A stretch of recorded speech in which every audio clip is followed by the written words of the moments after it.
Hello, friends. This is Informed Dissent, and here is your news of the week for December 13th, 2025. This week, the Department of Justice moved to intervene in a lawsuit against Loudoun County Public Schools after two male students were punished for objecting to a female using their locker room. The DOJ argues the school violated the students' constitutional rights by treating statements of biological reality as harassment, signaling a major shift in how the federal government is approaching gender identity policies in schools. In Texas, prosecutors charged two doctors with Medicaid fraud for billing gender transition medical treatments for minors to the state. It's the first criminal case of its kind in the U.S., and it sharply raises the legal stakes for clinics providing youth gender medicine, especially when public insurance is involved. In women's sports, number one female tennis player Arina Sabalenka called the Women's Tennis Association's trans policy unfair, saying male bodies retain biological advantages over women. Her comments came as organizers of an exhibition match quietly adjusted the rules to compensate for those very advantages. Internationally, New Zealand announced it will halt new prescriptions of puberty blockers for adolescents with gender dysphoria, citing, surprise, surprise, weak evidence. The move places New Zealand along a growing number of countries stepping away from the American approach and towards medical caution. A quick reminder this week on Informed Dissent, we're joined by Alasdair Gunn for a wide-ranging conversation on evidence activism and what families around the world are experiencing. And before we go, a little housekeeping. We're taking December 27th off. Does the news ever quit? Absolutely not. But our deeply underpaid and in some cases completely unpaid volunteers have officially demanded at least one day off this year, and we're going to honor that. Winter is here. Jamie has already ordered her 2026 calendar, which we're told is about the size of a brick, and apparently everyone is digging in for what's ahead. That's your news for the week. On to the show. Hi, welcome to another episode of Informed Dissent.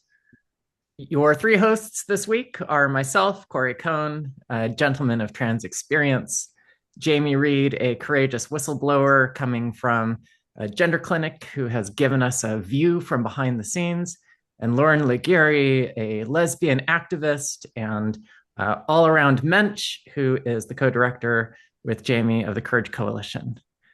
And with us this week is Alasdair Gunn, who is a gentleman who's been involved in trying to change the landscape on gender care for children. He is a former leader in the GenSpect organization and is an author. He created the iconic series on the boys that were being influenced by the gender pathways that was published in Quillette. And he is here to talk with us today. Welcome, Alasdair. Thank you very much. I'm a gentleman of counter-trans experience. Yes. How does that sound? Well, you've been doing a lot to try to shed light on what's actually happening and to try to discriminate between the popular stories, the mythology that has permeated our culture and the truth behind it. Yeah, maybe. I think you might have used the wrong idea. Well, I hope I did something. I'm not sure have been doing. That's a bit optimistic. I'm not sure I've done anything recently, but yes. So I think like a lot of people, it's a COVID story. I kind of fell backwards into this because I lost my work. And in Ireland, where I am, we got very generous weekly payments of like $300 to do basically nothing for COVID, which was lovely. So I watched a whole bunch of YouTube videos, as you do, and one of them was Benjamin Boyce interviewing the mother of an ROGD girl. And that's what started the whole thing off. And I, from there, kind of just fell down the rabbit hole of watching more and more videos. I think the next thing I saw was Sinead. And I remember that.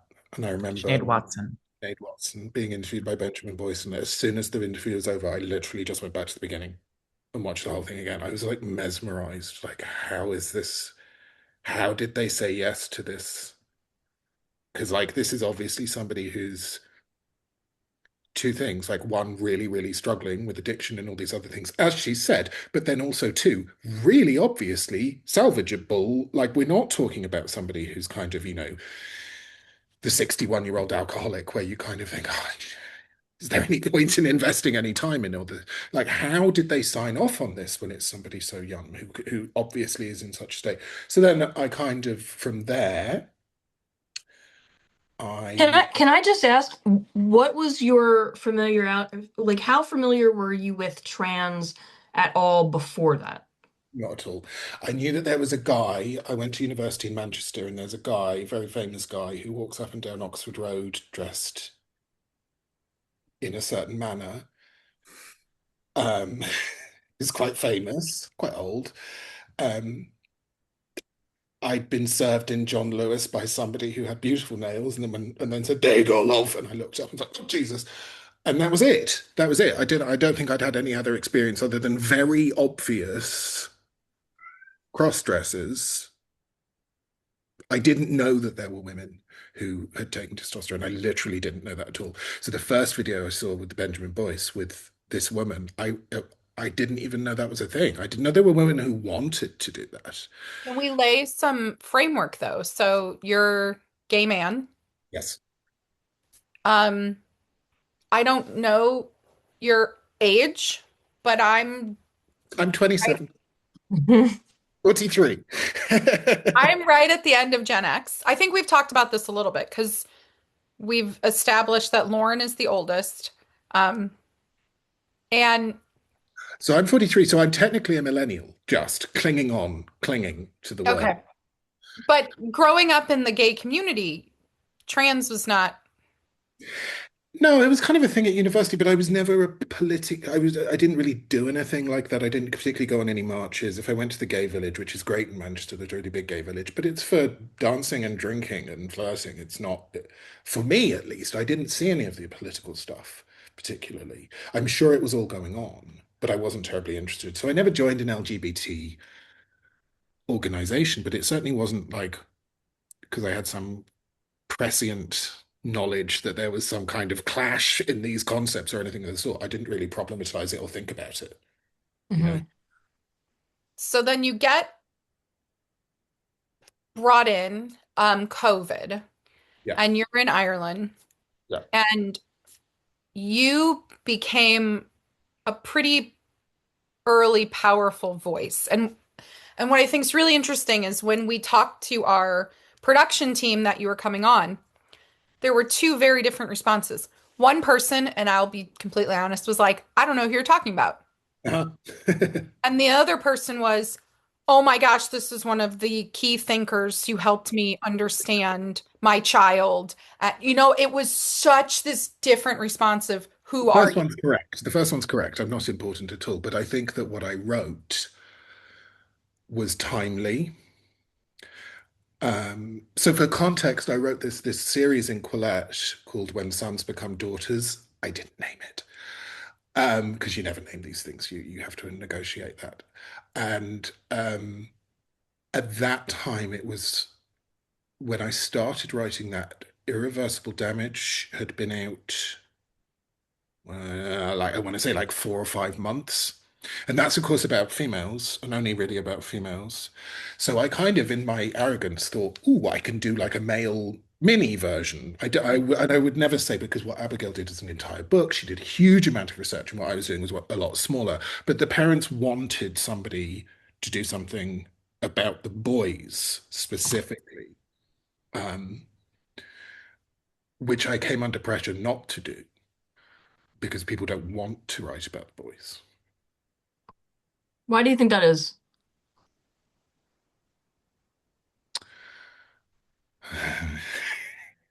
This Well, could let's just go escalate right to quickly, the heart of Lauren. it. This could escalate quickly. Why Yeah. do, oh, I think that there are lots of reasons, but I think that this was 2020. I started writing Christmas Eve 2020. So I think, fundamentally back then, when so many fewer people knew about this, it's just there's no question in terms of the sympathy. Like if you want to put forward somebody who's like a sympathetic, look what we're doing, Yeah.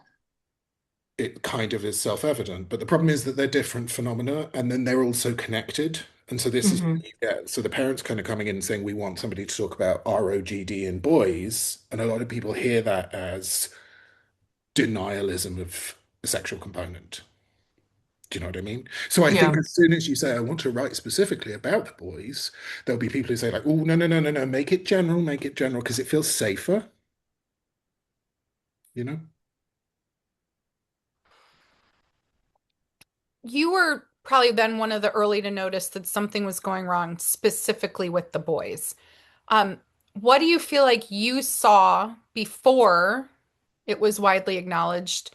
Were there patterns? Was there something that you just felt connection with? Um, It's oh gosh, it's a lot. It's kind of a big salad to untoss. Um, I mean, there are certainly lots of so their parents. So to clarify, I never met any of the boys. I met their parents, which basically means their mothers. Two cases, their fathers. There are certainly patterns that have emerged, like where there is commonality with what these girls are going through, like in terms of massive overrepresentation of eating disorders and all of this kind of stuff. So there's definitely that. Um, I suppose. So, I mean, I had my own sort of adolescent experience, which I would call dysmorphia, very, very quite severe, but very sharp. It was only like 4 months, 5 months. And I know why it happened. It was kind of very contained episode. And I didn't link that at all with this because I just thought this was a separate thing. It's trans. I don't know anything about it. It's trans. And of course, the more you learn about it, the more you realize what they're doing to these kids is they're kind of exploiting all sorts of things which people just born 10, 20 years earlier would say, you would have got me. And there's something meaningful in there. There's something really meaningful in there. So I think as I learned about it, I realized, oh, I would have been one of these. I would have jumped on this, I think, probably. Um, but I didn't go into it thinking that at all. More fool me because I should have really. I should have had the foresight to look at it, but I didn't. I just thought it's a completely discrete thing and nothing to do with sexuality. And of course, it is to do with sexuality because they're misdirecting. In so many cases, they're misdirecting their homosexuality into a gender identity, right? So there were lots of patterns that their parents wished to emphasize. Um, and what I wrote, what I wrote, I genuinely felt and believed that I was dealing with a group of people who had been kind of insulted and silenced and disregarded from all sorts of different directions, and that I should put forward their viewpoint, essentially, and the arguments that they wished to make, which is a bit complicated because then if I write that, it's like I did not write something for Quillette called Everything I Think You Need to Know About Transgender Identification in Men. I would not do that.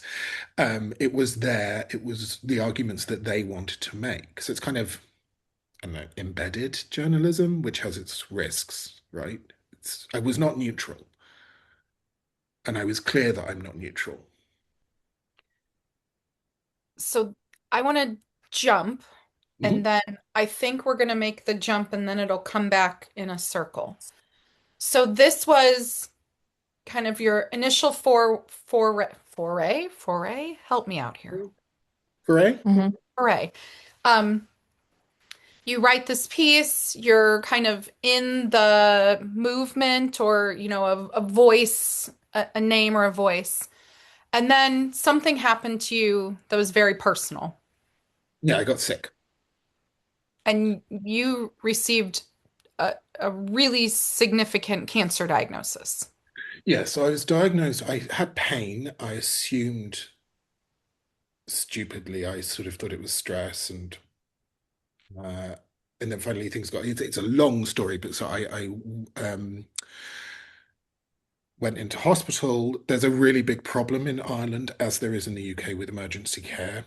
So I was told you have to stay here at the side of a hospital corridor for 4 days on a trolley before we'll be able to see you. So I did 2 days, and then I was like, I'm out. I can't do it. It was really bad because it was mixed sex, and they were like, there was a guy trying to get heroin off Wait, nurses. wait. You laid in a hallway Yeah, on a stretcher, not on the floor. But Um, on they a stretcher in the hallway for 2 days in pain? Yeah, I mean, they treated it, but they didn't treat it very well because they're just doing triage, essentially. It's a really big problem. And so in the end, I walked out because after 2 days, and they came to me and they were like, it was Saturday night, and they said, we're not going to be able to give you a CT until Monday. And I was thinking, all the drunks are about to come in. Like, it's 5 p.m. on a Saturday. We're already like at capacity. I couldn't take my clothes off because there were women. Like, it's like a utility corridor, right? It's like the kind of heating corridor that they've just ended up, or whatever, going into some kind of overflow. It's really crazy. So I left, I walked out, and then eventually the one thing they did manage to do when I was in there is they gave me an X-ray at the very least, and then they called me when I got home and said, you need to come back in. And so I was diagnosed with stage 3 uh, colon cancer, and I was prescribed a course of chemotherapy. And so I had my first dose of chemotherapy, and 4 days after that, I had a heart attack, um, which can be accelerated by chemotherapy. I wouldn't want to say caused because it makes it sound like I was gleefully skipping through life with my, low-fat yogurts and all the rest of it. And suddenly I had an inexplicable heart attack. That's not what happened, but it probably did accelerate it. I probably wouldn't have had a heart attack that day. Um, so the chemotherapy had to be stopped. And then what happened is that the cancer metastasized, so it spread to 5 different parts of my body. So I had tumors as far up as my neck and as far down as my bowel. Um, and then I was prescribed immunotherapy, which only 25% of people in my case are eligible for. And for 8% of those, which is thus 2%, it can get rid of all of your cancer, and that's what happened. Now I say that's what happened, just passing over the 2 years in the middle, as though that was kind of so you have to every 3 months you have to have a scan and you have to see, and they show you the results. And in my case, it'll be different for everyone, but in my case, if it had started growing again, that was it. There was nothing. I had to get it down to 0. And for mathematicians, I don't know what, maybe Corey, you'll know because you're quite good at this kind of stuff, but there's a diminishing return, but like the curve that kind of goes down and it's not suddenly going to get any better. The best gains you get are at the beginning of the process, the best shrinkage in the tumor. And every scan, you're not going to get as much shrinkage in the tumor or tumors as the last scan. So you're kind of just trying to get down to 0, trying to do everything you can to get down to 0, basically. So can I ask this particular treatment, would you call it experimental in any way? Oh, yes, it is experimental. It was explained to me. She said, have you ever heard of off-label? I was like, yeah, yes. Yeah, I've heard of off-label because I You're just like, started yeah. like doing all of this stuff about like the off-label usage of puberty blockers and all the rest of it. So it was really interesting then because yeah, it was an experiment. And because I had good health care, it was actually explained to me, you can't sue. There's so in my case, this drug is called pembrolizumab. Pembrolizumab had an 8, as best we can tell, an 8% chance of getting rid of all of my tumors and a 10% chance of giving me diabetes. So it So was more likely to give me you diabetes. went from this mindset of being, I would almost say, like skeptical or hesitant around these medical interventions you knew that were going on for kids to being completely dependent. Yes. Yeah, but at no point did I ever think when I saw any of this, like, oh, the whole of medicine is like, it was always really clear to me that this is siloed and that these people are just working in their own logic and that no one else really knows. And do you know what I mean? No one else in the health industry knows. Or that's I what I do, thought. but there are so many people now in this who I hear will say, like, I will never trust doctors again. Well, okay, get back to me when you need a CAT scan. We'll see. We'll see if you'll never trust doctors again.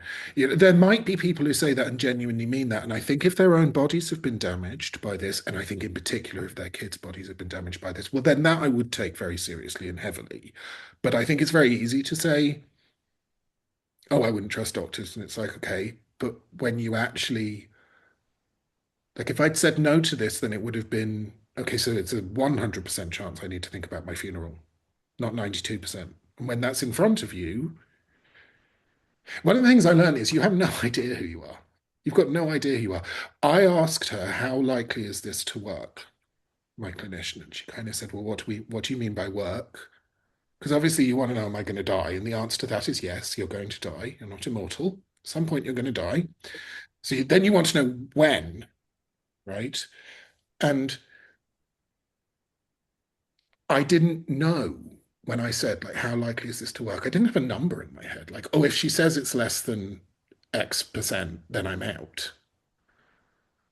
And I now know myself. I know what that number is. I would have been completely wrong. If you'd said to me 10 years ago, 5 years ago, okay, so you have a terminal illness diagnosis, there's a treatment, it'll take 2 years to work out, will it work? 10% chance it gives you diabetes, 8% chance it works to get rid of all of your tumors. I'd have said, nah, I'd just party. And I've learned about myself that I now know what that number was, and it's any number which isn't zero. I will, if you told me there's a 1 in a million chance I'll survive, apparently I'll fight for it, which is not how I would thought of myself at all, to be honest. You mentioned something about that consent piece that, she said, about off-label use. Do you feel like that factors differently, having lived through that for adults versus kids versus being a parent making that decision for your kid? Do you feel like you were able to grasp what you were consenting to? Well, yeah, because bear in mind, before that, I had a chemotherapy and I had a good clinician, and she said, here's a list of things that can go wrong. And one of the things she said is heart attack, but it's very unlikely to happen. She did tell me. And then you had a heart attack. And then I had a heart attack. And then she came because it was in the same hospital where I was taken to the cardiac care, because you have to be in cardiac care. It's very intense. They have to try and keep you alive. And she came to visit me. And I love her. I just love her. I think she's amazing. So I don't know, but back then, did she know me so well? So she might have been coming up thinking, oh my God, oh my God, oh my God, he's going to blame me. He's going to blame me. And actually, I'm the kind of person, like, I understand mathematics. I understand if you say to me, there's a 1 in 5,000 chance, that's not the same thing as saying it won't happen, right? Because somebody's got to be the one in whatever, for whatever number it is, right? So, yeah. Did this whole experience, though, did it kind of, I think the good that you took out of it was like, you can't distrust all the doctors. There are some redeeming qualities of Western medicine, but you must be making some parallels, right? Because what you were dealing with actually is life-threatening. But the thing is, these kids are being told, number one, they're not being told it's experimental. They're being told there's a 99.9% chance it's going to work, right? Right. But number two, they're in the same mindset as you were in, thinking It's life or that death. I have a terminal illness or a terminal deficiency, but if I do not treat it, it leads in death. It's certain death. I don't know if the kids think that. I don't know if the kids, I think the parents are told that, or at least But it's how the medical establishment treats it. But I think the really important thing is, okay, well, the point, it's not true. We all know that that's not true. I'm sure everyone watching this knows it's not true. It is really quite, because I've had problems in the past with my mental health quite a long time ago now, but, various quite serious problems. I've never had to go into a mental hospital, but, I've not been well and felt very, devoid of hope and anything like that. And it's really, like, that feeling is not the same as, so you're right, they are being told that, and it's being presented in society as like that, and it's profoundly insulting to people with cancer when somebody comes along and says, oh, this is like how I'll kill myself unless you do the things. No, it's not. The tumor is Well, not. I think what you just said too is that, like, there is a profound difference between facing actual mortality, between facing a difficult circumstance and feeling sad or uneasy about it, and there's a difference between that and what it feels like to be, like, clinically depressed. Yes, and I think the other thing to say is that, like, So you had me kind of thinking, But well, people don't realize that there's a difference while they're depressed, no, people don't is realize that. the problem.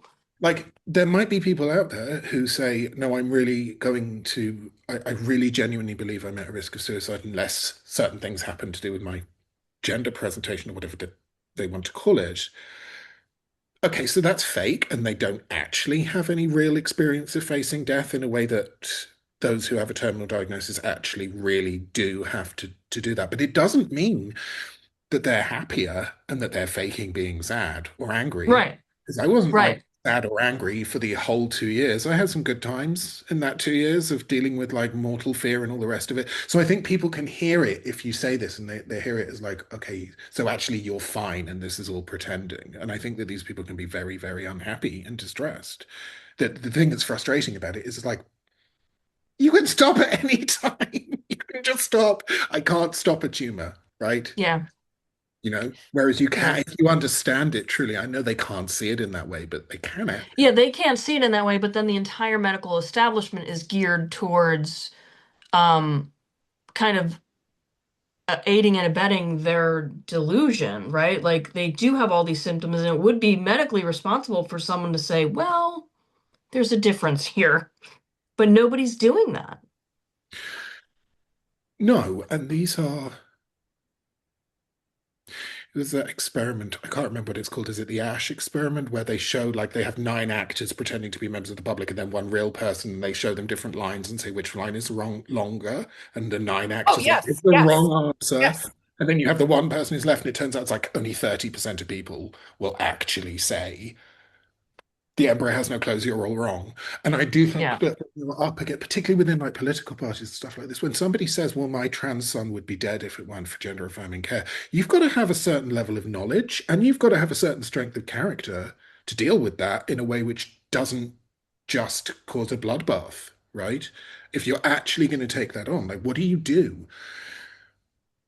If you're in an organization, a company, and it's trying to come up with a policy, and somebody says, "Oh, we need to make sure there's no transphobia," and you kind of come in to say, "Hold on a minute, we need to think quite carefully about that." And what you're met with is, "You're the kind of person who killed my friend's dead trans son." You've got to be really quite low in agreeableness, which I am, yeah, to, right? I mean, probably all of us are in some sense. yeah. So basically, nobody should do what Governor Newsom did today, which is tweet, correct, we're sorry, your daughter hates you, Elon, in response to your. Yes, I don't think that that was a Um, wise can move. I ask a question I mean, clearly you don't have to answer, but was fertility discussed at all in terms of chemotherapies or any of Yeah, those I inter. think briefly, but it's like I'm there with my gay other half and we're in our 40s. And so I think she probably said it and I went, yeah, it's fine, move on. Do you know what I mean? Like facial expression, all the rest of it. But yeah, that would have been in there. The main one was diabetes because that's a major risk. But then also, I mean, the thing about MABs is they don't, which is the name of the drug, the family of drugs are called MABs. They don't know. So they can't even run you through all of the things because it's kind of a Because bleak they don't hope. know 80 years out what. They don't even know 2 months out because it can the bleak joke is it can give you anything which ends in itis. Anything where your body is turning on itself, immunotherapy Okay. can trigger. Because what you're doing is it's like giving a ton load of cocaine to a bouncer and saying the local police have gone on strike. Have fun, right? Your immune system is walking around going like, I'm gonna kill everything. So it's trying to find all sorts of things within your body which are actually you, right? Because that's what cancer is, it's you. And it's Yes. and so it's You with the training you. gas pedal on and the brake line's been cut. Yeah. Yeah, so it's a strange kind of thing. So really you're being asked to consent to the unknown. Basically we don't know what this could do. We really don't know. And the other thing is that technically you're not taking it for the purposes it was designed. Because why was it designed? It was designed for people on a clinical trial, which means they're up against a whole bunch of other people who are probably on a placebo. Thank God I didn't have that. Now the plus side, if you're on a clinical trial, if something goes wrong, they'll you could in theory sue them. I don't know. Probably you sign away that rights. I don't know. Well, there are plus sides to being in a clinical trial that you're being monitored. So I got these drugs on compassionate grounds. Basically, is who paid for them is the Irish state on compassionate grounds. Um, so in terms of consent, it's you sort of have to decide either I'm going to do this or I'm not going to do this. Um, but you have to be informed. And the diabetes thing was really big. I had to really think about that because it's like, if this goes wrong for the rest of my life, however short that is, I'm in hospital, whatever it is, once every 2 weeks to have all of my blood washed. Like, that's a big thing, you know? So I had to think about that. Alasdair, did you see the story that was in the New York Times last week about Doubtlessly not. what's that? Doubtlessly not, because I don't read the New York Doubtlessly Times. not. It was about a patient. We covered it here on the podcast. It was about a Oh, patient yeah. who had terminal cancer diagnosis, Mm. and he was suing his hospital because he during one of these procedures he snuck in a device to record the doctors as they were operating, and In surgery, he's for cancer surgery. right, and he's trans identified, and this profile in the New York Times had quoted him as so he had already received his diagnosis, and what was the most important thing to him? Sorry, that's The just cat. background noise.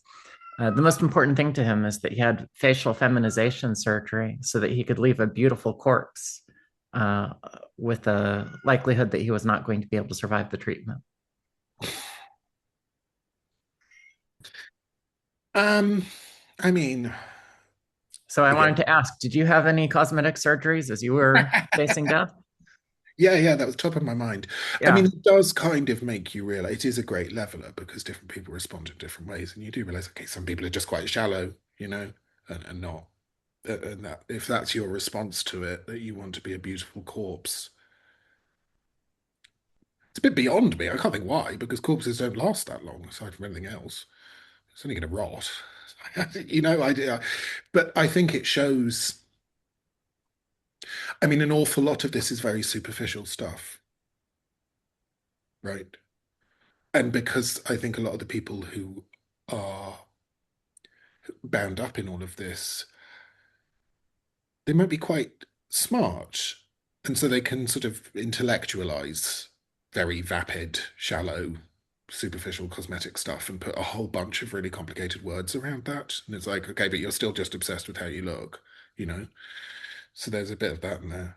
You think that maybe I know you didn't read the piece and you don't know who this person is, but do you think maybe from your own experiences that there were some maybe this is a form of bargaining or denial of if I can make these self improvements, then that will make the illness go away. I wouldn't want to speculate. I mean, I suppose if Yeah. somebody's really wanted to do that for the whole of their life, then I can see that a terminal diagnosis would sort of make you feel like you need to accelerate. Mm. Um, it's an odd response.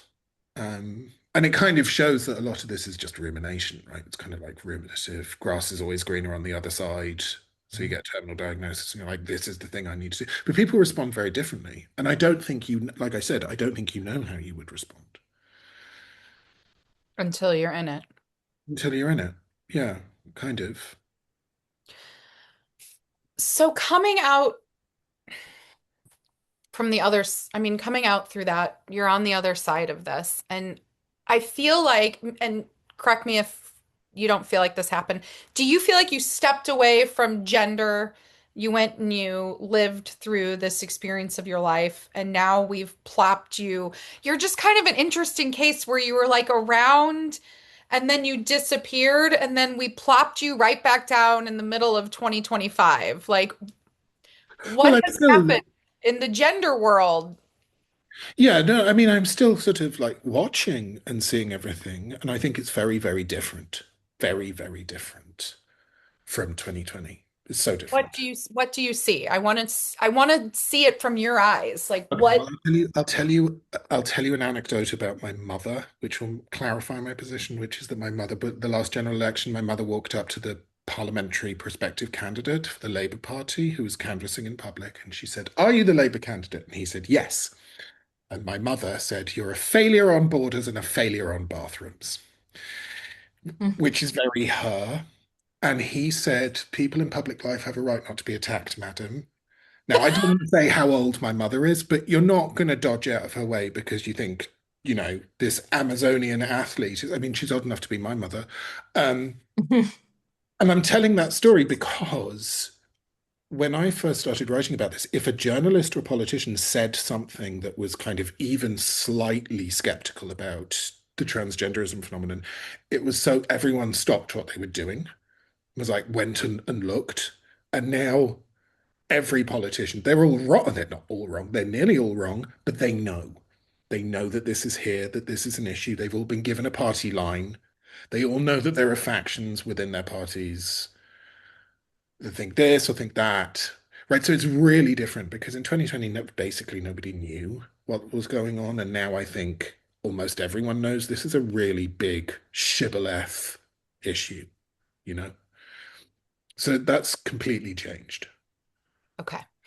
I want to pivot back to the boys Mhm. and where we started a little bit. Um, I don't know how to frame this. So you've seen this movement change and you've seen the politicians come along, and we're at this point where, puberty blockers have been banned in the UK. There's talk of a trial. We've seen all of these different systematic reviews. Mhm. Do you think that we have come to a better place where we're actually serving the people who have been most damaged? Who's we? Oh.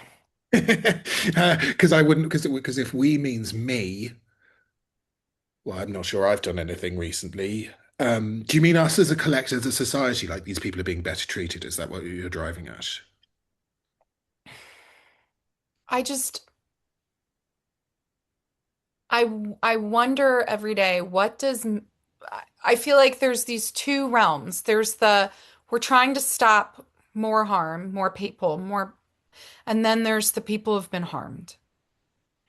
And I think when you were first in this, you were in this dialogue with so many parents whose kids were being harmed, right? I mean, these were kids who were, Or they were, I mean, the average age of the boy that I wrote about was 17 point something small years old. So a lot of it was about they were about to launch out of the house and become adults and do their thing as adults, and the parents were so desperate. now fast forward 3, 4 years. Do we think that those young people, from what we see, are they doing okay right now? Well, one of the boys whose mothers I wrote about died by suicide, tragically. So he's not. Um, I don't think. I don't know. It's very, very difficult because you're trying to help people who hate you.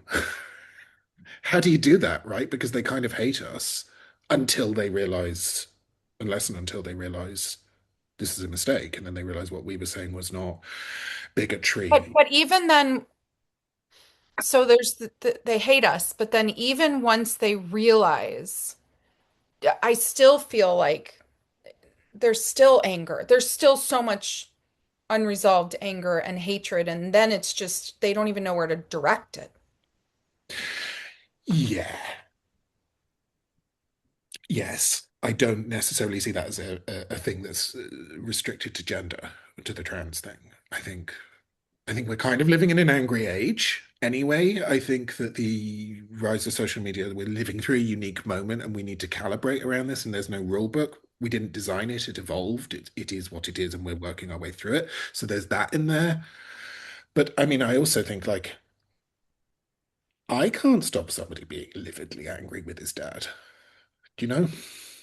I can try and or whomever, I can try and pave the way to more interesting conversations and useful ways of looking at that if I'm in a position where that's possible and feasible, if I'm a friend or if I'm somebody who's paid to help. But you can take a horse to water, but you can't make it drink. And I'm not sure that there's much, I'm not sure that anyone can put that weight upon herself in this case to say, we need to, like, how do we help these people who've been hurt? I mean, it doesn't help them to stop more people, this happening to more people, but it's a morally good thing anyway. And then you push for an extension to the statute of limitations. Beyond that, I think, like, in terms of what you're talking about, which is much more real and spiritual, I'm not sure that there's much that you can do. So initially you went to start talking about the boys. Yeah. Do you think that that conversation about the boys has evolved? Has it grown up?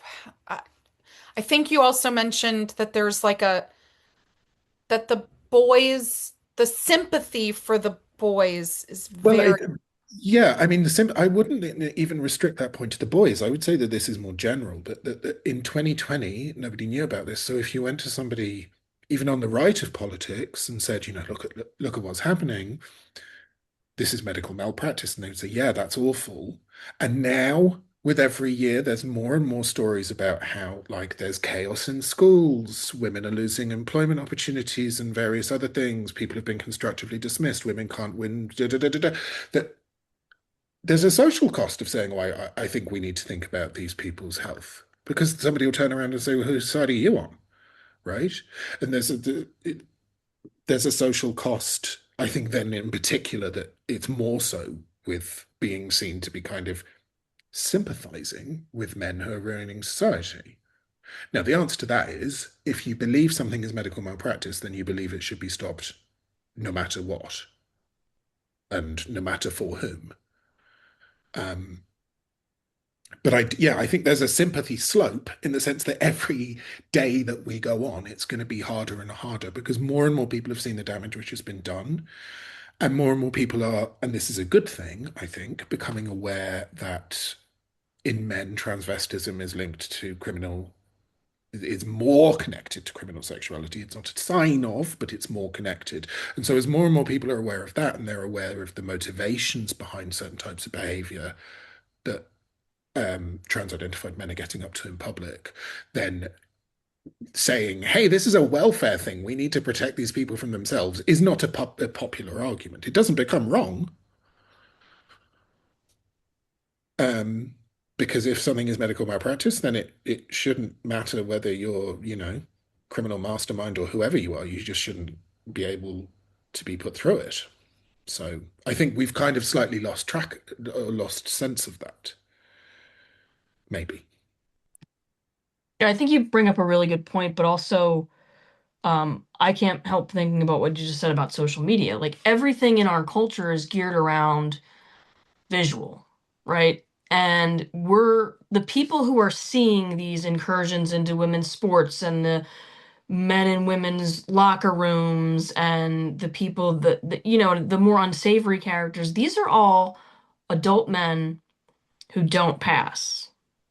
So they're not seeing the puberty blocked boys. I think that's a very good point about the puberty block boys because anyone who says, "Oh, I can always tell," Right. you They want to meet exactly. one of these puberty blocked kids of either sex, I You really wouldn't die on the hill if I can always tell because no. I I mean, know men are worse at that, but I've heard many women say that as well. Like if they've been puberty blocked, it's there are signs, but you really need to look. Yeah, yeah. and so it's very hard to evoke sympathy for something you're not able to see or spot in the world, right? Like Well, and I even also this Supreme Court case we're having that's coming up um, about women's sports, there were two cases, and one was a puberty blocked boy, and one was an adult, not puberty blocked young man who wants to play on the women's team. And the ACLU wanted to drop the case of the man who was visibly trans because they know that this puberty block boy is going to come in and people are confused enough as it is, and they're going to see this. What they see is going to be, it looks like a young girl. Which is how it's easier then, because he does still have advantages. He still has skeletal advantages. He still has all sorts of advantages, but you're Right. kind of throwing a blanket over them. You're making them very difficult to see. Yeah. Then also, you can't mention it without insulting him and his parents coming in and saying this is terrible and all the rest of it. Yeah. Yeah. But regardless, these boys that look the part, most of them have been harmed to a greater degree than these adult men who are showing up in women's locker rooms. Yeah. And the problem is that the pain isn't over yet because they've been told it's fine. There's just this what am I trying to say? This handful of old bigots. They're nearly all Scottish. Don't worry, they'll be dead soon. You'll be fine. And of course, that's not true. So their Yeah. pain is not yet over because they now have to go through learning that actually society doesn't broadly accept this. There's just no evidence that it does, and there's quite a lot of evidence to the contrary. Then they're going to have to work out, wait, did my parents know that? Not know Right. that? And how do I move forward? Because if they are puberty blocked and put on cross-sex hormones at a young enough age, a lot of these kids, like you said, we are not going to be able to tell the difference. And I'm afraid that we're going to be putting these kids in the long run in a situation where they have to maintain that lie. We have to let go of the idea that there's an easy way out. There's a bloodless. Right. There isn't, because the No. main thing is to stop the harm. So, if you look at the rightly lesser discussed issue of male spaces and the protection of male spaces, which is completely understandable why it's so much less of a conversation. It should be less of a conversation, but there's a viewpoint which says, yeah, let them in. Who cares? Better that than that they go in the female space, and particularly if it's a woman who's very masculine, she's got a beard. But the counter to that, there are a number of counters. One of them is about men's sanctity of our spaces. But there's another counter, which is you're just encouraging. It just is going to keep on going, right? Because if your Yeah. answer to all of this is, well, okay, fine. So it turns out, maybe the female space does need a bit of protection, but it's fine. The men's space can be a free for all. Like, I get it. But then how do you stop that becoming a validation of this life choice for But young there's women? also, I think you're back to that compassion slope. Um, I don't see as much compassion. If I, mom of five boys, if I ever, I've even tweeted this before, like, I also think my boys have the right to um privacy and a locker room when they're preteens where it's hard enough, like for them to have a young woman who's claiming that she's a man in their locker room, like, but there is not the compassion is not both No, ways. and There's it's There's also no, the reverse of that too, is like a young boy with someone who comes into the locker room that fully passes as a woman. That young boy is going to be self-conscious about that because he does not know, right? Like he's still visually perceiving someone who looks like a woman.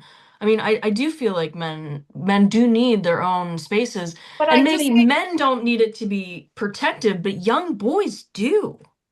but I think well, that word protection though, isn't there just like, okay, I've heard this with sports or like, well, why do we care about like chess or like badminton, or like a sport? Like, why can't it just be that like people want, their own sex space? Like, I don't so even, this is what Sal Grover said. Is somebody said, "Well, why do you want an app that's only for women?" And her answer was the only valid answer, which is because I want to.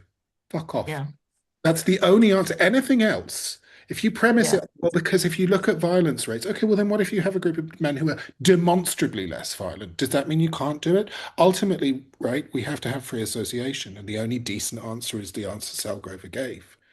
I yeah. mean, so I live in rural Ireland. There's a swimming pool down the road, which I used to go to. My membership has lapsed. There's a bunch of guys who go and they sit in a sparkle. It's like a giant jacuzzi, can house like 30 people, and they just chill. And they're all in their 60s. They're all called Patrick or Frank, and they all went to school together. And they sit and they chill. And there's kind of one corner of that jacuzzi is like more men, and they talk about like roadworks and sport. And then the women kind of go over there and do whatever it is. And those men, if you told them there's a woman in the changing room, and you can't necessarily tell who it is unless you look, but she's actually got certain scars. And bear in mind, men are worse at this, so we don't see the hips and these kinds of things. I just think a lot of those men would stop going. And what are they going to do instead? They're going to go to the pub, or worse, they're going to go and drink alone at home because that's their socializing. It's, that little group of men, whoever they are, their jobs, and they go and they, go and sit around. And so I think it's a different order. Well, but then that contributes. So that's so interesting because then I'm always thinking of what's the downstream effect. So you're saying, the downstream effect is they go to the pub, but the other downstream effect is like you can see how the loss, the erosion of those spaces, it's not just they go to the pub, like they've lost a social connection. Those social connections keep them grounded, keep them away from violence, keep them away from suicide. Like when we actually think about who is the highest risk of suicide, it's actually men in their, like exactly what you're talking about. You're talking Well, about like the erosion of community spaces. And that leads right back to, part of what social media, what COVID like drove us into this despair and destruction yeah, is and I think the problem is that with the men's spaces thing, that it rightly and properly, that with this disaster and kind of emergency of what's going on with women's spaces, that it's never the conversation which is had. But you're right that it's just more atomization, right? It's more desocialization. It's more kind of fraying of all of those bonds. well, and there's this other thing too. I think so much becomes is, and somebody's probably going to hate me for saying this, but like we judge men's interaction based on women's like standards. Like, okay, so I watched those men go to the hot tub and all they did is sit around and talk about the game and they talked about nothing and they didn't spill their emotional guts and nobody was crying or nobody was talking, they weren't even having a personal conversation. And we downplay that and say, well, then that's not relevant to them. That's not important to them.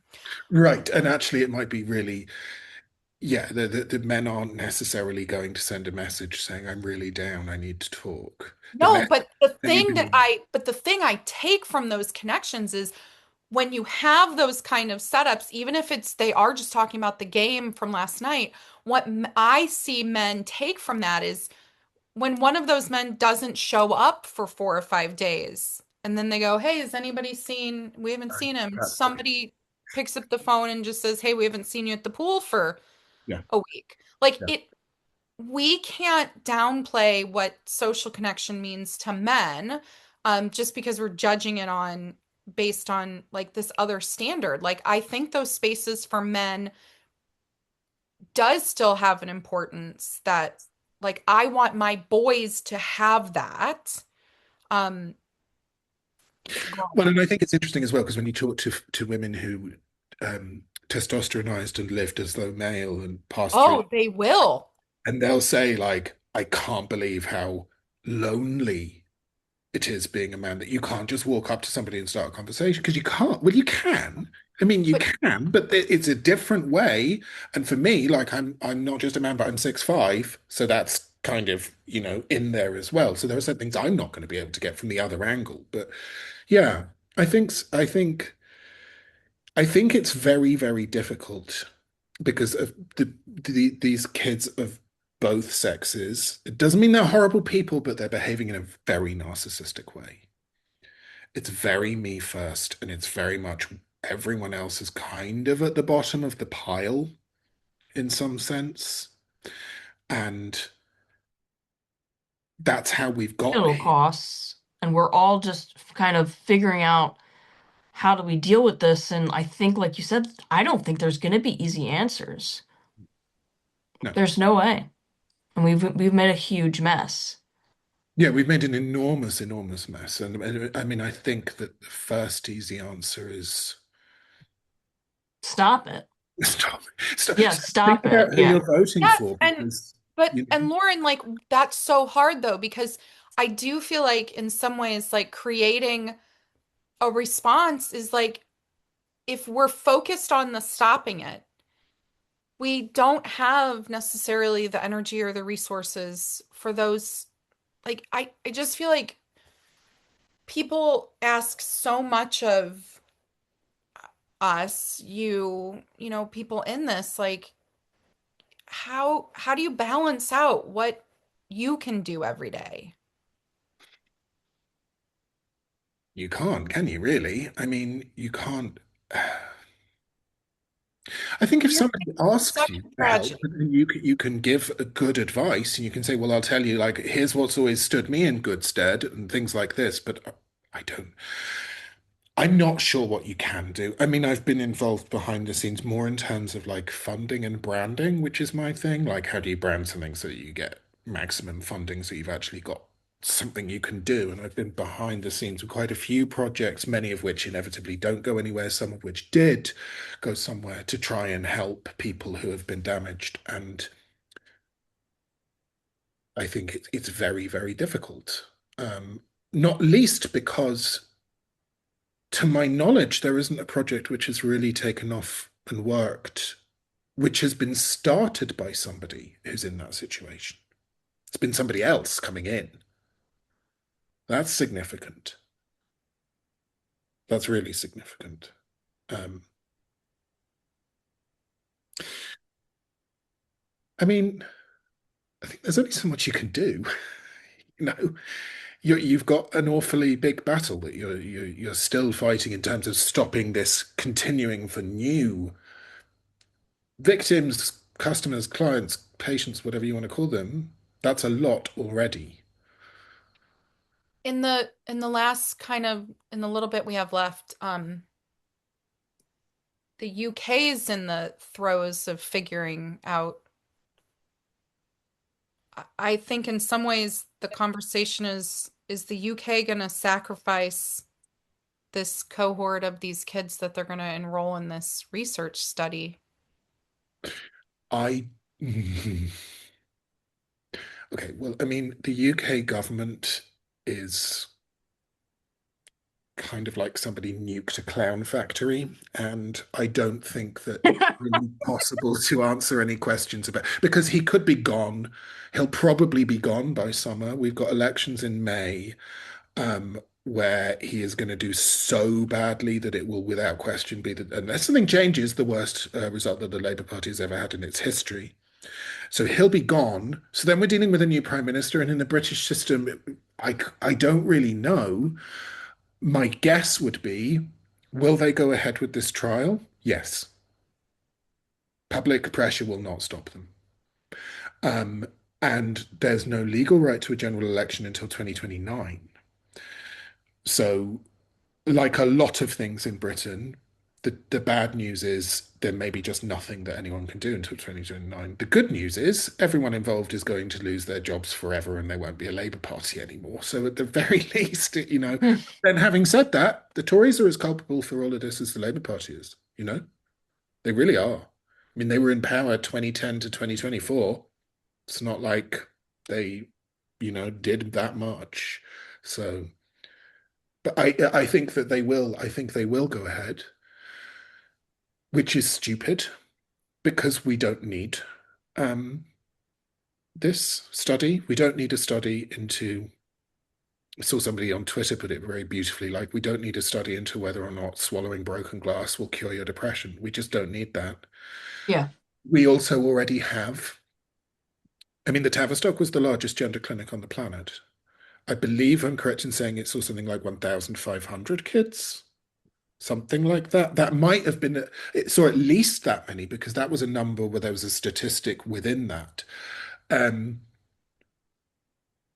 and those kids are all still out there, presumably, unless some of them are no longer with us. Why not talk to them? Like, My God. So you're telling me in of all of the children who have transitioned in the UK, there's that from the Tavistock is 1,500 kids because well, I know it's that there. Well, I mean, Lauren, though, I had 1,500 well, patients that's what I was in just gonna St. say. In the Louis. United States, because we have to, why do when we can overdo, we have multiple gender clinics in every state doing just as many of interventions The times 50. 1,500 number I got because somebody did a piece of research which asked how many of them tragically died by suicide, and the number, and that it was out of 1,500. Um, so it may not be an exhaustive number. But the point still stands. We could just go and contact, like, where are they? Why don't they want to talk to services? Why aren't we using that as data? And if the Yeah. answers are, I mean, because there are all sorts of like clinical experimental things to that. Like, well, because if you're constructing an experiment from the beginning, you want to do it for fresh and all the rest of it. It's like, yeah, that's a bit weak sauce when we're talking about sterilizing people. Do you know what I mean? Like, yeah, Yeah, doing the trial itself is admitting that this is experimental medicine that you've just like It is. done for decades. I mean, I just don't think of much of any of the political leadership in the UK right now because, for clarity, this trial should absolutely not go ahead. There is no excuse for it whatsoever and never has been. And it's very disappointing to me that, for example, Nigel Farage could just be saying, if we win, we'll jail them. Now, that would be a pitch, right? I don't think that would actually happen. But if he's now leading in the polls, 30% of people are saying they're going to vote for his party. If he came forward and said, you know what, if this trial goes ahead, we're just going to jail the people who did it, it would cause all sorts of mayhem, and I'm sure it couldn't be dealt with very seriously. I don't think people would take it terribly seriously. But it would just be a signal, and it would be standing with the electorate in some way, because it's so clear people don't want this that I think I don't have a problem with going into kind of an outlandish sort of, do you know what I mean? Equally firework dimensioned response, because in all of this, there's just the cowardice of the politicians. In this case, Wes Streeting, Keir Starmer, all pretending Yeah, that they don't know. It's really complicated, yeah. and it's not really. We get the same thing over here. Politicians, I think, rely on the fact that people assume that they don't know, but there's been so many people testifying. There's been so much movement on this. They all know at least that it's an issue Yeah. and that there's more to it than they have been told. Well, Streeting's come out today and said Streeting's a gay man, and it's been explained to him as many times as I've had hot dinners. Like Yeah. he knows various people have explained this and mapped it all out, and he's come out and I can't remember, said something along the lines of, "Oh, I'm uncomfortable with it." And it's like, if only there was a job of people who could change the law. Yeah. That'd be amazing. We could put them all in one building. So what they've done is created all of these institutions to try and farm out this stuff. So it does make you think, well, what would Wes Streeting do if the NHS turned around and said, we think that the age of consent is harmful? So we're going to trial, you know, getting rid of it. Would he just do nothing? Would he say, oh, well, I better listen to the experts. I'm a bit uncomfortable, Yeah. but The West is plagued with leaders who don't want to ever take responsibility for leading. yeah. It's a Yeah. great old joke about the French Revolution is that the philosopher was sat at his desk writing and he saw the mob go past the window and he jumped out into the street and said, tell me where you're going and then I can lead you. And it's like they are so far at the back end of this conversation. Like you listen to Yeah. Emily Maitlis and she's like, I'm just going to say it. People don't feel free to speak their minds on trans. Welcome to 2021, Emily. They are just so far at the back end of this conversation, and it's going to be very shocking to them to find out because honestly, I'm not even really remotely interested in changing their minds at this point. Do you know? No, and I think what's going to happen is that once this breaks, and the dam will break at some point, um, people are gonna remember some of Oh yeah. these politicians and how they were all in on sex changes for kids. Well, And let's hope that we all remember Gavin Newsom's name because if he's going to be our front runner for the presidency, let's not let him bury his trans history. Yeah, or his cruelty. I think the tweet this morning I thought was just cruel because again, he has had this explained to him. Yeah. He knows it's more complex, and to take a cheap shot like that on someone, I don't care who it is, about the estrangement from their child, Oh, yeah, it's just gross. um, was disgusting. the other thing to say about it is it's a shibboleth. Because why? Why is he like this? Because he's terrified. He's terrified of people throwing paint or animal waste on him. He's terrified of that happening to his office or to his staffers. So if I know that about him, I know why he supports his energy policy too, which is that he's terrified of people throwing paint or dung at him. I know. So then after a while, you realize, okay, all of your policies, where there are very, very heated young activists, you're basically just going, you tell me what to do, Yeah. right? Yeah. Whoa. Alasdair, we need to have you back on as a guest, Oh, good. for sure. I hope you'll accept an invitation if we bring you back on. Of course I will. You've hardly spoken, my dear boy. Well, you and I have spoken so often. I think it's great if, yeah, I'm practicing to be an evil overlord stroking the cat You on don't look camera. like you're doing very well. You look like you're being eaten. Yeah, it's a safety mechanism. How can people learn more about what you're Yeah, doing are at the you moment? jumping back in? Where do we people find you? No, I wouldn't do any. I mean, where do people find me? I mean, you can find me on X. I'm notoriously bad. I don't really check DMs or do anything. My email is kind of broken because it's But you full. have good spicy tweets. I have good spicy tweets, so you can follow me on X. So my handle is NGUSDAIR. So you can follow me on X if you'd like to follow me. Um, I'm not sure. I mean, I'm not sure if I'll be involved in any more projects. There are things that are going on, and I might, if I'm asked by people I love, then I'll probably say yes. Oh. Which Okay. is Well, how then we got into this mess. we'll ask you again then. We'll have you come back. Do, do. Okay. I love that. Well, thank you for joining us today. It was a good Thanks for conversation. having me. Nice to see you. Thank you. Bye. Welcome back, everyone.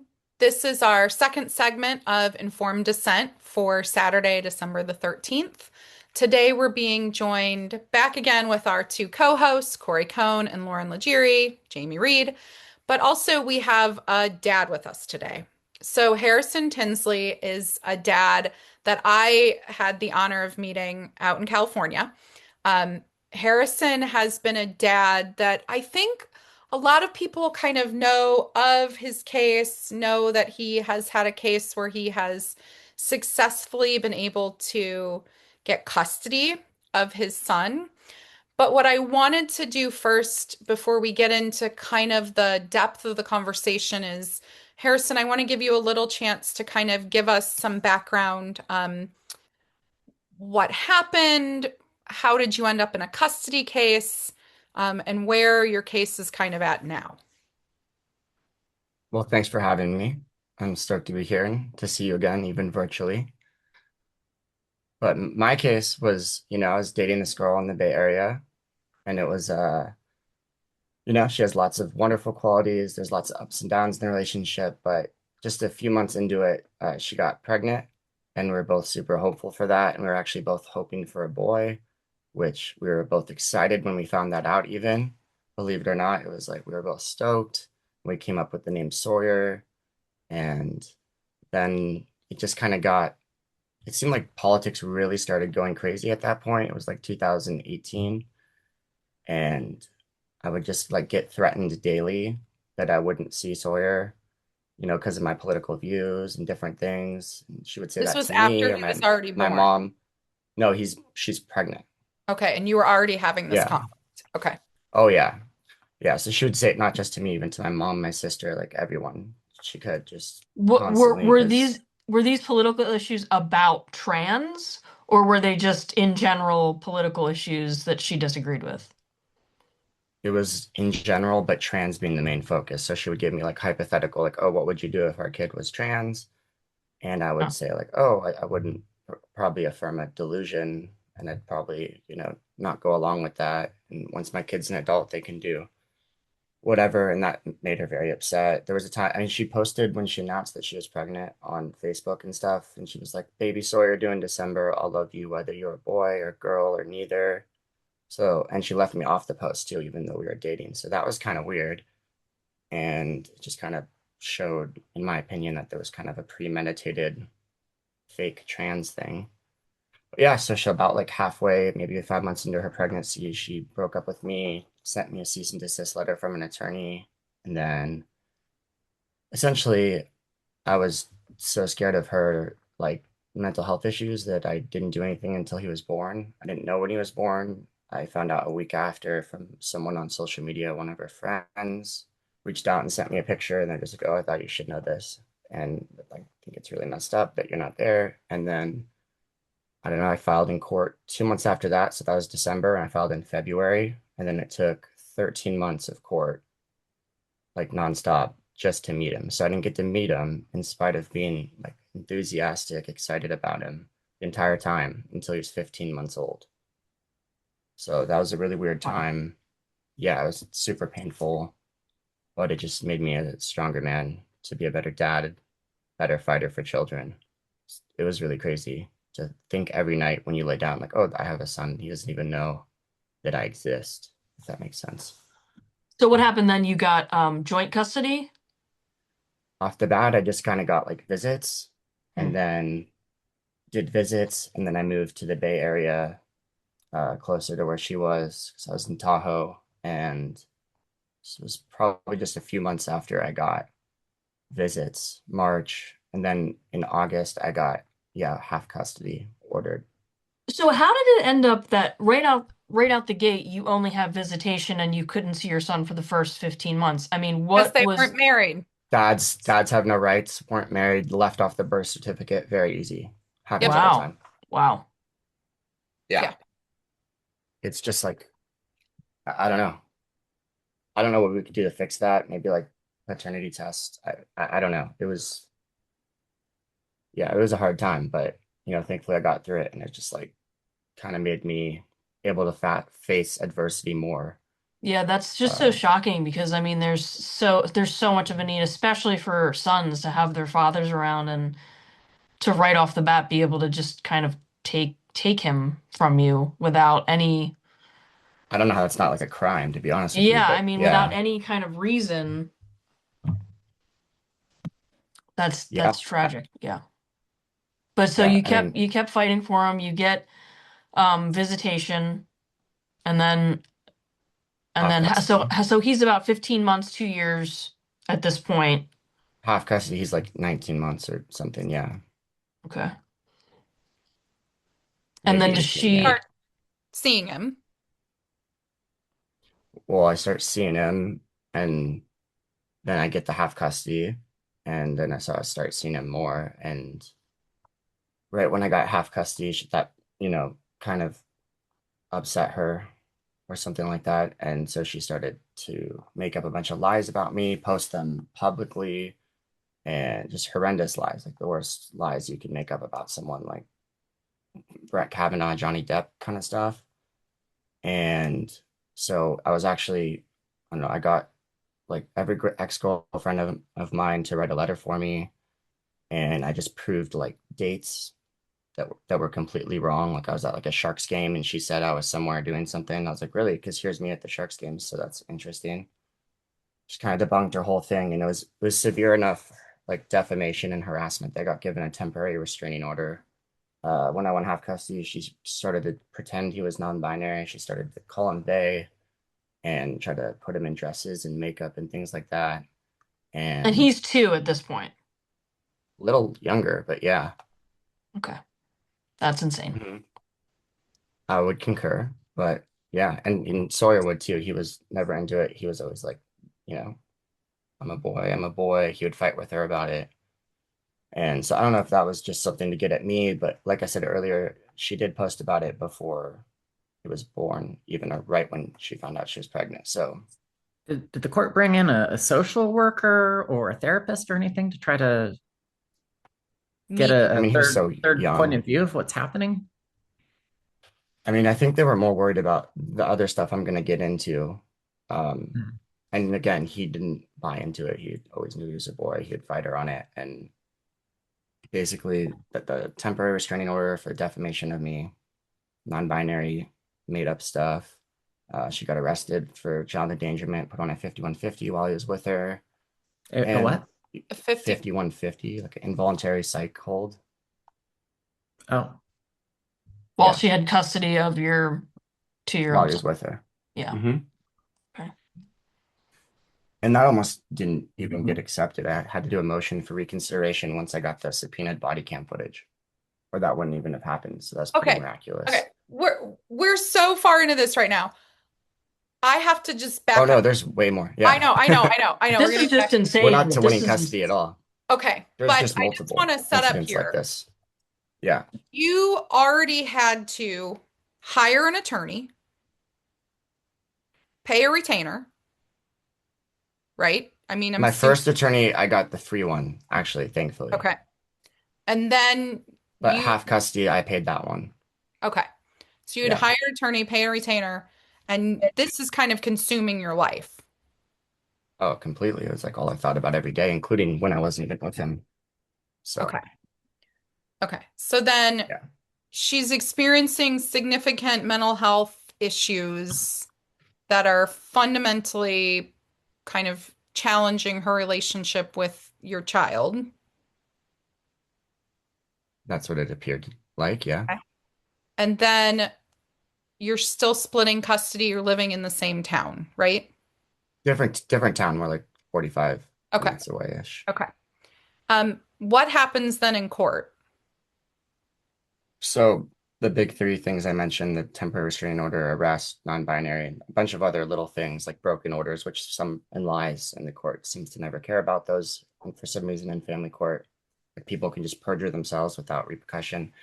But basically, I got a trial with my motion for reconsideration, which was, incredible because it's very rare to get that. And then ended up being a 5 day, it was four, and then it got extended to five. I mean, it was kind of a, I don't usually go into this, but essentially her attorney would object to every single sentence, like me or a police officer would say. So any witness, it was just objection, Your Honor, to every single sentence. I've never seen anything like it. I don't know how that was allowed. But regardless, we got some of our main evidence in, and I was like, there's no way they could, not grant because she's breaking the restraining order and the arrest, all these things. But the court comes back 2 months later, I want to say, and just says, like, we're keeping custody 50-50. Court finds that father didn't do the thing she claimed. Court's not going to talk about the non-binary thing. Just we're keeping custody the same, basically. So, that was really devastating. So for that, I did spend an insane amount of money for trial, like insane. For me, it was all my money, all the money my parents would ever give me. So it was a lot.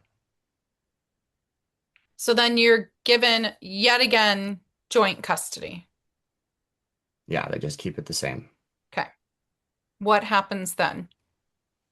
Then I'm out of money and I'm, pretty upset that the court could even do that considering that first arrest was so crazy. And I just started reaching out to people, and for some reason, Daily Wire and Matt Walsh wanted my story. So they took it and they did this little investigation, and then it broke my story and it kind of just took off. And that was really cool just because I felt like I became part of something bigger than myself. I started doing like all the podcasts and these movies and going to the Capitol, again, speaking out against 957 or different crazy bills in California. And yeah, it was just like everything aligned after that to me becoming part of the movement to protect kids and parents' rights. And yes, I just did that. There was lots of little court things in between all this next like 2 years of time. And then, I mean, I'm trying to think about what details I'm forgetting during that, but just different things she would fight me over. And then essentially it Did came she down to drop the non-binary at any? Did she let it go? no. So No. was she actively pursuing medical Huh? interventions for, I mean, this No. is a young kid, so they're not going Or to get not that I puberty know of. blockers. Yeah. No, he didn't even buy into it. So he would like fight her on it. She would even she would get mad at me because I think I don't really know, but she like changed to being lesbian and non-binary herself or something during this period too. And yeah, so she would get upset all the time because she'd be like, Sawyer's telling me he's a boy and I'm a girl and it's all your fault. We were fighting. I'm like, okay, She's fighting wouldn't with admit that a. on I wouldn't admit that on the court app if I was you, but yeah. Wow. Yeah. Okay. Um, Lauren, I think, Lauren, your mind is just being blown like left and right here. It takes a lot for a dad to Well, lose I or just to win can't custody. imagine. I can't imagine if the situation were reversed, that if Oh, Harrison was the one who got um never see him on a again. psych hold, and yeah, he'd never. There's no way he'd be Maybe coming. I'd see him like every other week for a day or something supervised. Yeah, you'd have supervised visits or something. I mean, this woman was Yeah, arrested. She was put on a psych hold. Where and the kid, presumably, if the kid was with her, the kid then ends up in what? Child services until they find you. If they're taking her in that's to what be you. forcibly That's what committed. you. Well, that's okay. Well, that's something that really upset me, and I did complain to the SF, PD, and I don't know. I have all the body cam footage, so I see them like try to look me up and contact me, but I didn't get like a missed call from them, if I recall correctly, and they ended up just giving him to her parents for that night, and then I picked him up like the next day or the one after that or something for my half custody 3-4-4-3 schedule. I want to pull this apart and just give me a minute here. So Okay, we're talking about a toddler, yeah, less than 2 years old, 20 months or 21 months old this and time that happened. I just want to clarify for like, I've raised five children now, all boys. Like, this is not a little boy who's like, um, you're not telling him, nobody's telling him, like, no, you can't pretend like the backpack is a purse for you're playing princess or something for a moment. She was like full on like telling this child Totally. that their gender was not that like she's telling him you're not a boy or a girl, you're something else, Something else.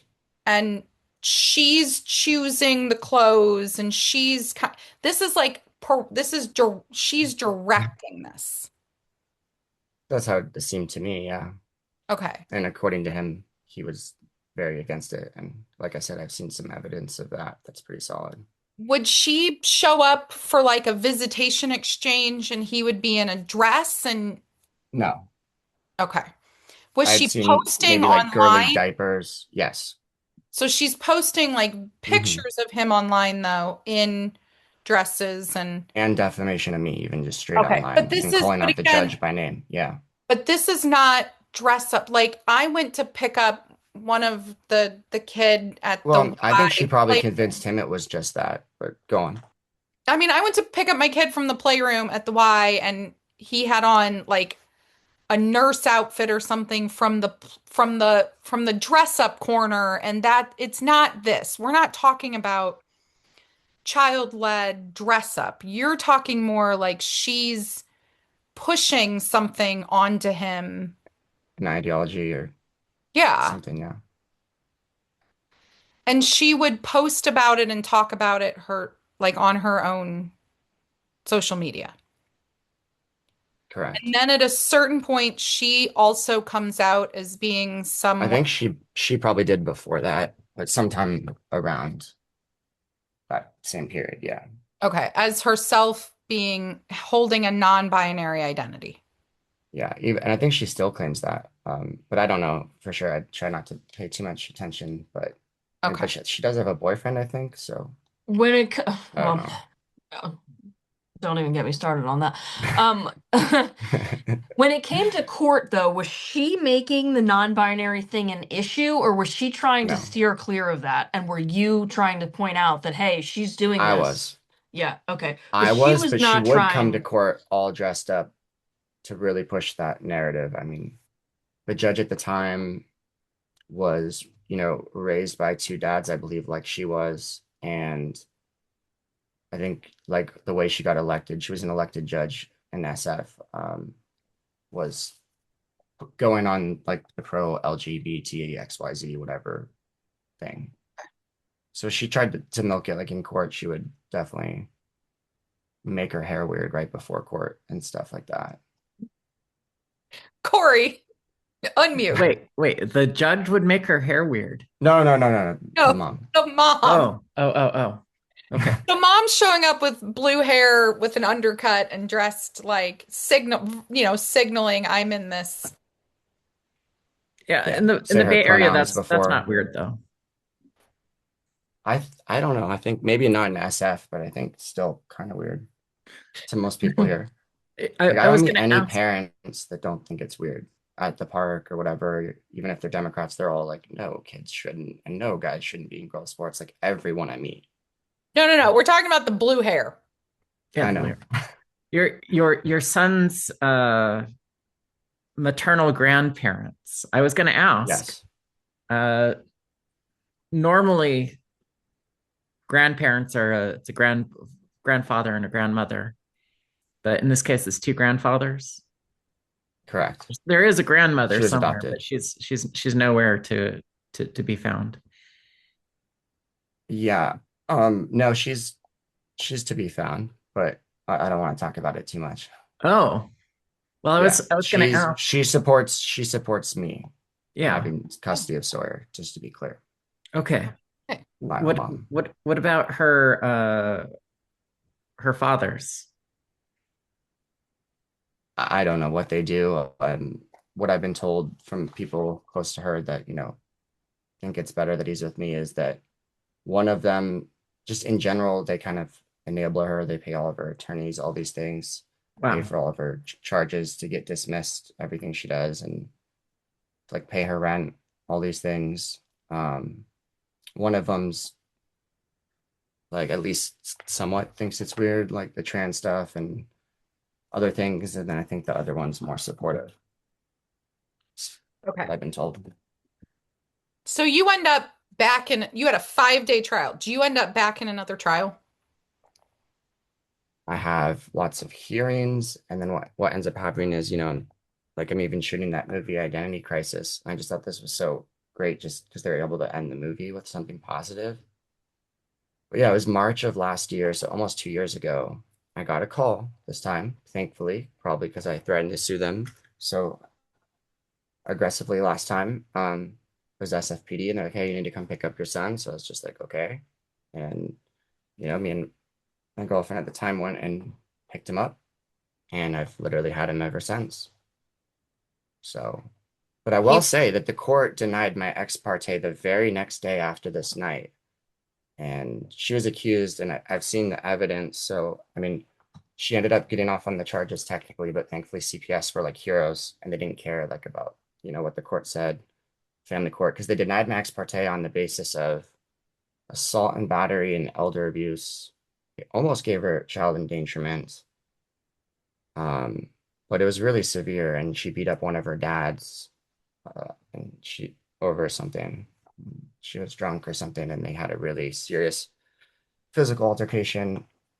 She like broke his nose. It was really bad and bit him, all sorts of things. And then my son actually witnessed that, so he like snuck up on it, and what he says is that his mom he snuck up with like a kid's baseball bat, and his mom said, "Hit him in the face, hit him in the face." And so that's what he did. And then she says that he just did it on his own, which either way, I first of all believe him by far. But even if that was accurate, it's like, who wouldn't just tell a 4-year-old at the time to just run away, or something Yeah. like that? Wow. And so I've seen the evidence from CPS and the police report, and there is a bloodied kid's baseball bat. So I'm fairly certain that is the case. And then thankfully, CPS kept me the temporary have custody for like 4 months or so. And then we got it ordered in dependency or CPS court to give me, full sole legal or sole physical custody and then split legal custody. But I have the final say, just essentially full legal custody. It's not really a difference. Okay. Along your journey, you start being contacted by other dads. Oh, yeah. Can you, Multiple a week okay, that's so get into or still. try to kind of explain to us what is this is this kind of like the quiet dad network, the dad custody fighting gender network? Like what's going on? not always gender, but a lot of them are. There's like two moms I think I've talked to as well, but that's like two to like 1,000 probably dads, and they a lot of them don't want to bring it up. And I mean, you see what happens if they do bring it up publicly. A lot of them get gag ordered and they also lose all custody rights. So I don't really blame them for not wanting to come out, some of them. What does that And mean to yeah, be gag ordered? you can't talk about your, I don't know, your custody case, I think, publicly, To something the like that. media, to your friends, anybody? To like media or social media, I'm pretty sure you could say it to your friends or family in person, maybe. I don't even know though. I've never had one. So Jamie might know. these are dads that are mostly in custody disputes Oh that yeah, are contacting you and saying, I'm kind of getting bullied in this situation too. And a lot of them are in situations where their ex is supportive or trying to push medicalization or trans identity on their kids. very much so. I mean, they're even fully like switched their name, switched how they dress. Some of them started in puberty blockers, or I don't know. How do these It's dads really find you? scary. Just on social media, Okay. usually. And then when they reach out that first time, um, I feel like by the time they reach out to somebody like you, they're already in they already in a custody battle. They've already maybe even lost Right. visitation. They're already in it. They're already neck deep. Okay, so I know that you referred or helped me get in contact with a case that I worked in a state on the East That Coast. one's that one's gag ordered, right? Yeah. But so some of these cases, you're absolutely right. Mom's already medicalized kid, the puberty blockers have already been started. Sometimes they're right on the cusp of they want, uh, to switch over to testosterone or something like this. Um, I feel like, and I'm going to try to articulate this well. I feel like Okay. every single custody case I have spoken to, the parent, the attorney is giving them this advice, basically saying, well, if your kid really is trans, you're going to go along with this, right? We just have to let the doctors suss out if they're really trans. And then, like, you can't say openly in court, like, trans doesn't exist. Like, they give them this advice, like, are, I mean, like, that's the bulk of the cases I hear is that their attorneys are still under some kind of assumption that trans exists and it's a real medical thing, and that the dad, if they really were diagnosed, should just go along with it. Do you see that in the cases, or are you finally seeing attorneys recognizing? Most of the attorneys I've had and talked to think that that's insane, even in the Bay Area. I'm sure there's plenty that do that. It sounds like from the dads I've talked to, like the Minors Council, I didn't have that except for in the last CPS court, and that lady was just fully on board with me having custody, considering everything, as was CPS's attorney and my attorney. So it was kind of like they all just worked together to, like, we didn't have a trial. We actually just got the mom to agree to just sign it to give me custody. So it's a final custody agreement too, which you almost never see. But yeah, so I don't know, but I definitely brought it up myself, and I think that attorneys, regardless of their opinion, have a right, or they have not a right, like they have to represent their client and what their client wants to do. Like they represent murderers and all these things, right? Whether they did it or not. So I don't see why they would insert any bias into something with their client if their client wants to talk about it.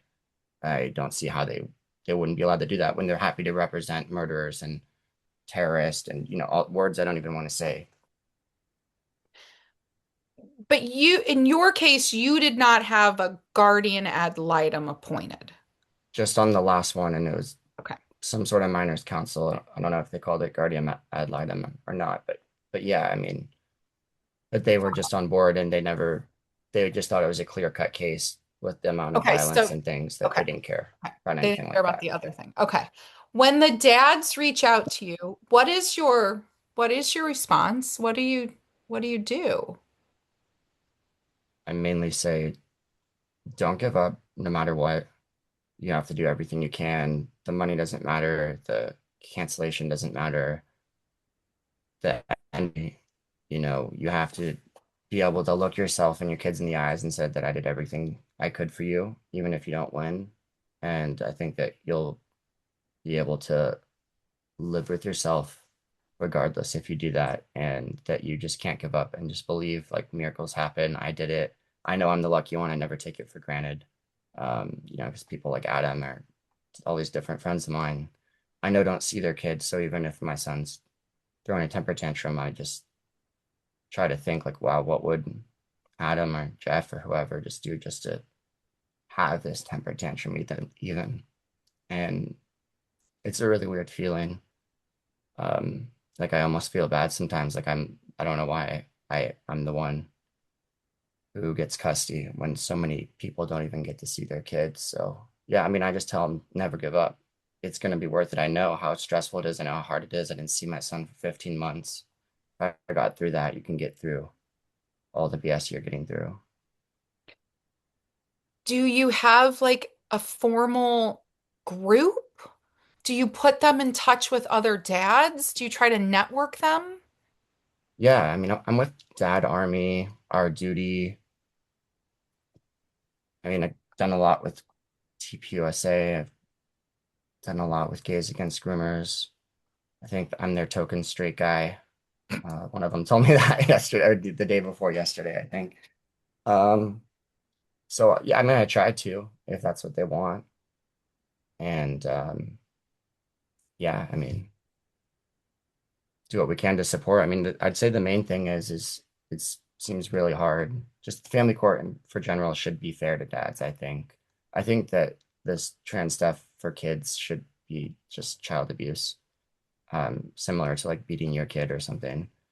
And I think probably custody should right off the bat, if someone splits, whether that's divorce or whatever, should be 50-50. And yeah, it just, you know, dads don't have a fair shake in court already. And then you add the trans stuff. I think some of them are starting, moms or whoever's doing it are starting to even use that as a strategy, just not for one to spite the other person, which is common in, divorces or whatever. I'm thankful I wasn't married, but and then also helps sway bias and get custody because they probably know the dad won't go along with that. Just like the attorneys will tell, you brought up attorneys, their clients to make up false allegations all the time in family court because there's no penalty really for perjury. So, I mean, I was lucky enough to get the TRO, but even that they didn't grant after the trial somehow, even though it was violated. It was violated so much that there was criminal charges, and I got a criminal protective order from my my county court, which is a stronger protective order. But the family court still didn't give it to me or on the appeal, which I thought was mind blowing. Because even on the Okay. appeal, we were like, look, we won full custody. He has a criminal protective order. Like, how could you not say that the family court made the wrong decision? But apparently they didn't. What is the thing that these dads need the most? What's missing? I think what we need the most is attorneys in family court, without question. Okay, So so that was these my idea was, yeah, to these have some sort of dads, group for that. what do they need do they just need an attorney in general, or do they need a gender informed attorney? Do we have any? I don't know. I mean, I would say attorney in general before gender attorney, but both obviously would, or Yeah, I whatever, mean, maybe expert witness. it seems like in your case, your kid's mom seems like a crazy person. Um, but like you just alluded to, there are some people that are using the trans thing as a strategy to get custody because if you're, especially you, like you're in California where um the affirming parent is always going to be favored. And there are multiple states in our country that are like that. Like there's California, there's Oregon, there's Washington, there's Vermont, there's Maine, there's New York, Illinois. Illinois. And so if the gender thing even comes up in a custody dispute, any parent who objects at all is already going to lose custody. So now you're seeing fathers being put in a position where they can't actually articulate their argument for why they should even have custody in the first place because there's already such a bias towards anyone who wants to affirm their kid. And it's, I mean, largely it is the mothers. So this, it seems like a real like legal conundrum because how do you even argue, like trying to, like I would agree with you that it is child abuse. But every major medical establishment supports it. And laws in particularly blue states are written around protecting the parent who wants to affirm. So, I mean, I'm Correct. imagining you're seeing a lot of fathers that are just completely at their wits' end. Like I said, you're actually had an advantage that your ex was crazy. Because if the person in the custody dispute with some of these fathers is not on paper crazy, hasn't been committed, hasn't been arrested, doesn't have restraining orders against them, then it becomes a medical argument. Yes. And sometimes it also, I don't think that, in Harrison's case with mom being non-binary identified, I don't think that's um uncommon either. I mean, I think there's been other dads that, I mean, Lauren, I know you've spoken to other dads. Corey, I think you might have, who mom is also in the LGBTQIA community and is not just pushing the narrative, but then it becomes the narrative in court too. I mean, we've heard horror stories of some of these custody cases with just a level of inappropriateness too, with what's being pushed on the kids. Yeah. Yeah. Yeah. So, I Harrison, I I mean, mean, your dads need dads need attorneys. yeah, Do well, you you see all these. dads wait to get an attorney? Do you think that they like hem haw and they No, I think a lot of them use all their money on attorneys and also don't seem to get anywhere. I mean, I know Marjorie Taylor Greene's bill, Protect Children's Innocence Act, which would make it illegal, was on the floor this week. But no, I mean, I think most dads, pay for attorneys until they run out of money or get sick of the system and then start going pro bono. But I mean, Yeah. first of all, I think, my mom, my son's mom has good qualities too. She's a person and the line between good and evil cuts through the heart of every human. I believe that. So, she's not like some like monster or something. I just think she has some problems and it's really sad for Sawyer and for me subsequently. But yeah, I mean, attorneys for sure. I think that, I mean, in my case, like when they were trying to pass 957, I talked to the author of the bill. It's on video. And I said it to Scott Wiener in the committee too, but I was like, if my son says he's a boy and I say he's a boy, and his mom's trying to say, against him that he's non-binary, I'm the affirming parent, right? And I would get custody from your bill. And they said, yeah. And I was like, okay, I'm going to be the first one to win custody then because your bill. And then thankfully Newsom vetoed the bill. I don't believe it would have actually worked like that. But you Yeah. can catch them on the reality of their bill. Like, I think there has to be, even if you believed that, like, because I have plenty of trans people be like, I'm trans, but that's horrible. What, like, your son's mom's doing, she's making it seem like we're all crazy. And, like, when that's not the case, like, when it's being forced upon the kid. And I would say any young kid obviously is having it forced upon them because they would never come up with that. They just biologically know. Like, Sawyer knew even when he was 2, like, every sex of every person, even a cartoon, accurately, like with 100% accuracy. Yeah. what are you doing from here? Like, where do you go from here? And we keep fighting, we keep speaking up. We try to get a group of like a nonprofit to get attorneys that are going to step up and fight in family court because all the big attorney firms, all of which do amazing work, whether it's Alliance Defending Freedom or Pacific Justice, Harmeet Dillon's office, Liberty Council, like they do these amazing things, but none of them want to touch family court. And I don't blame them because it's not a real court. That's another thing about it. There's no innocent until proven guilty. There's no jury.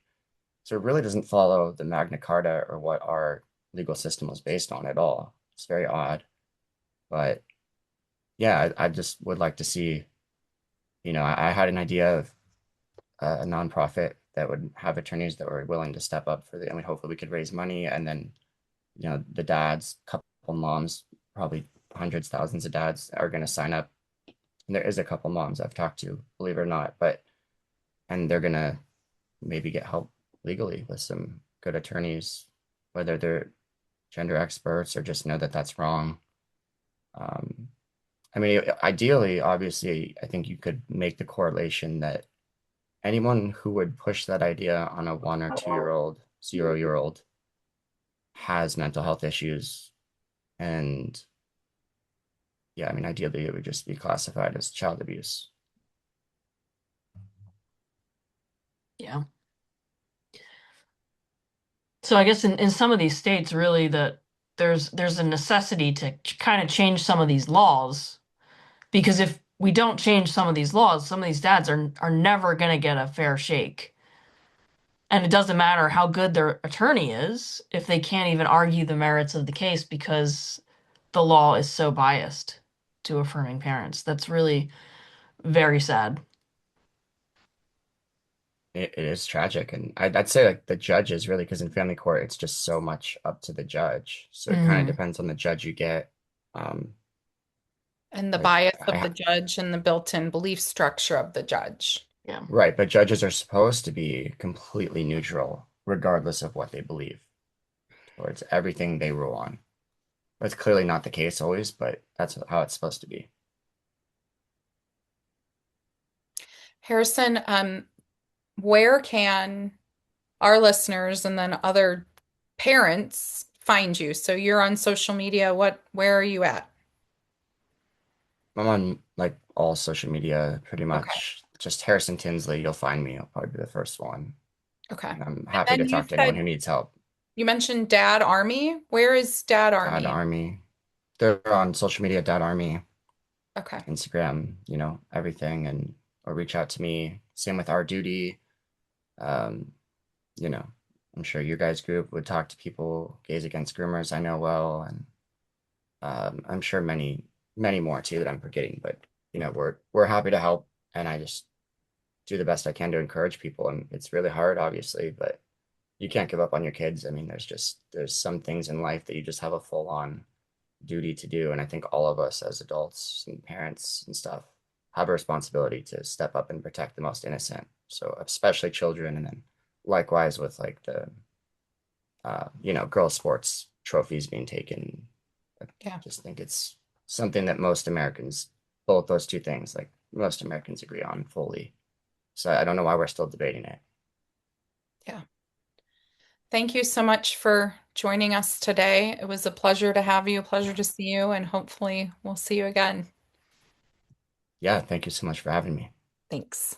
Save the kids.